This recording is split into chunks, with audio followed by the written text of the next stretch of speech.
Assalamualaikum warahmatullahi wabarakatuh. Nama saya Sepia Sagarini, NPM 102190007. Saya mahasiswi dari Sekolah Tinggi Ilmu Ekonomi STEB Bandung, Prodi Akuntansi S1. Di sini saya akan menjelaskan mengenai rasio profitabilitas.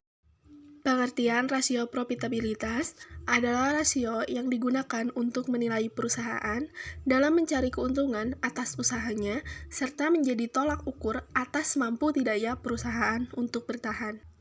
Selanjutnya yaitu manfaat rasio profitabilitas. Yang pertama yaitu untuk mengetahui besarnya tingkat laba yang diperoleh perusahaan dalam satu periode. Yang kedua, untuk mengetahui posisi laba perusahaan tahun sebelumnya dengan tahun sekarang. Ketiga, untuk mengetahui perkembangan laba dari waktu ke waktu. Keempat, untuk mengetahui besarnya laba sesudah pajak dengan modal sendiri.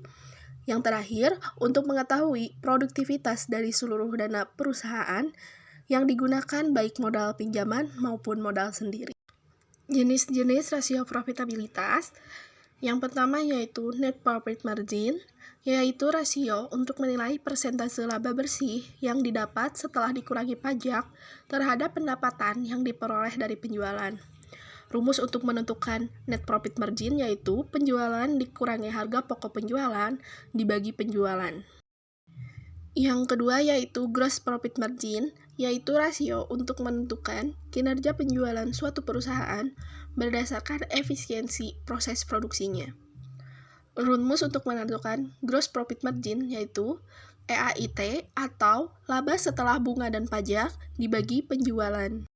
Yang ketiga yaitu return on investment atau ROI, yaitu rasio yang menunjukkan hasil return atas jumlah aktiva yang digunakan dalam perusahaan dan mengukur tentang efektivitas manajemen dalam mengelola investasinya. Rumus untuk menentukan ROI yaitu EAIT dibagi total aktiva. Yang keempat yaitu return on equity atau ROE, rasio yang digunakan untuk mengukur laba bersih sesudah pajak dengan modal sendiri dan menunjukkan efisiensi penggunaan modal sendiri. Rumus untuk menentukan ROE yaitu EAIT dibagi total ekuitas. Jika rasio naik, berarti posisi pemilik perusahaan itu semakin kuat. Dan jika rasionya turun, berarti posisi pemilik perusahaan semakin lemah. Jenis yang terakhir yaitu earning per share of common stock atau laba per lembar saham biasa. Rasio ini digunakan untuk keberhasilan manajemen dalam mencapai keuntungan bagi pemegang saham. Rumusnya yaitu laba per lembar saham sama dengan EAIT atau saham biasa dibagi jumlah saham biasa yang beredar dikali harga saham. Nah, penjelasannya jika rasio naik, maka artinya manajemen berhasil untuk memuaskan pemegang saham. Dan jika si rasionya turun, maka kesejahteraan pemegang saham meningkat. Sekian video dari saya, mohon maaf apabila ada kesalahan pengucapan maupun kata. Wassalamualaikum warahmatullahi wabarakatuh.